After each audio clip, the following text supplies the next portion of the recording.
Qui seront les femmes de valeur BF 2012? Dans la catégorie des femmes de 36 à 45 ans. Au centre de la Côte d'Ivoire, c'est Madame Traoré Kemetin Juliette, ivoirienne de 36 ans, résidente à Yamoussoukro et originaire de l'ouest de la Côte d'Ivoire qui est le coup de cœur BF de cette région. Mariée et mère de 5 enfants, elle est issue d'une famille de 5 enfants dont elle est l'aînée. Elle exerce plusieurs activités, notamment l'élevage, l'agriculture, le transport et le commerce. Pour la petite histoire, elle arrête ses études en classe de 3e à la mort de ses parents. Pour subvenir à ses besoins et à ceux de ses frères et sœurs, elle s'adonne au commerce. Je n'avais pas de moyens avec le décès des 2 parents. J'ai fait la connaissance d'une dame qui m'a prise chez elle dans son étude. Donc je travaillais avec elle dans son étude, mais je continuais de vendre la petite marchandise, les parfums, la friperie. J'ai continué comme ça. Après j'ai fait la connaissance de mon mari, que je félicite ici, vraiment, qui m'a beaucoup aidé. Il a été gentil, il m'a permis de continuer dans mes activités commerciales. La crise de 2002, bon, nous nous sommes retrouvés de Boaké, on s'est retrouvés à Yamoussoukro. Yamoussoukro, c'était encore difficile, surtout quand la crise c'était difficile, mais le peu d'argent que j'avais, je prenais ça. J'allais au nord pour aller prendre la marchandise, arachide, les graines d'arachide, le mil, que je venais vendre aux femmes à Yamoussoukro ici. Je me suis acheté mon premier massa. Le véhicule a commencé à faire la ligne Yamoussoukro à Abidjan. J'ai fait des économies et j'ai acheté un deuxième véhicule. Je me suis acheté un terrain à Boaké, à Gonfreville. Et en 2005, j'ai pu avoir un terrain aussi à Abidjan, à Bobo, derrière l'hôpital Oufo-Boigny. Et on a construit une maison, des chambres, salon, 8 maisons.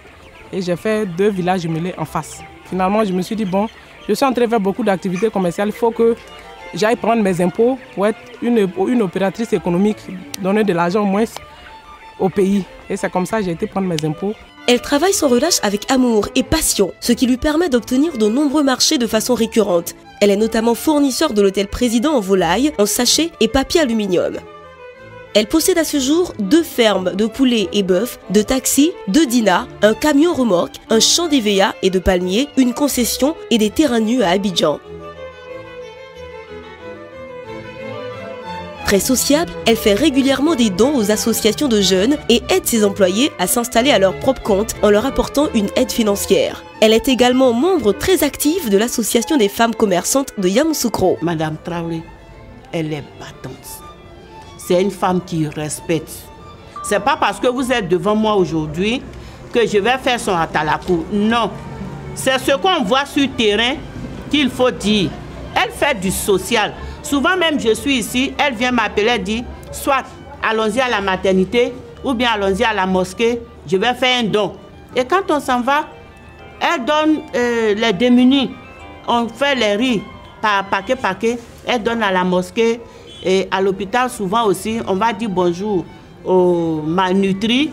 Dans l'association, il y a des veuves. Souvent elle fait des gestes, alors vraiment on se dit mais... c'est tout ce qu'on cherche d'une dame. Les informations recueillies auprès de ses proches font état de ce qu'elle est humble, modeste, très dynamique, courageuse, battante, rigoureuse dans le travail, très bonne négociatrice, charitable et une fervente musulmane. Très bonne ménagère, elle a à sa charge plus d'une vingtaine de personnes. Elle aide un soutien moral et financier pour toute sa famille. BF, parce que les femmes savent ce qu'elles veulent.